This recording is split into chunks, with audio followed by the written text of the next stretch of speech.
Sen nebatli güllerim tutay seni, koy verme ellerim. Yar seni tarifler dillerim. Dünyada men yeketagim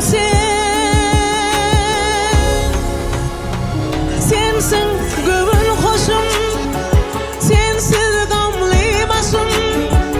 Bul sen yarım bana, ömürlük yan yollaşım. Sensin göbün hoşum, sensiz gamly başım. Bul sen yarım bana, ömürlük yan yollaşım.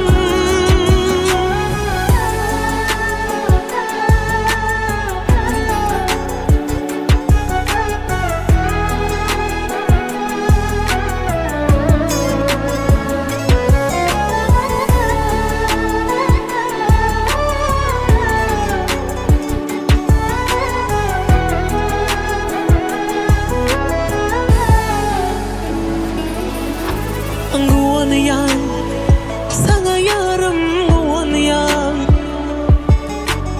Anan yan, ömrüm sana anan yan. Dileyen, Allah'ımdan dileyen. Biz bile boylu bir tenucan. Sensin göbün hoşum, sensiz gamly başım. Bul sen yarım bana, ömürlük yan yollaşım. Sensin göbün hoşum, sensiz gamly başım. Bul sen yarım bana, ömürlük yan yollaşım. Sensin göbün hoşum, sensiz gamly başım.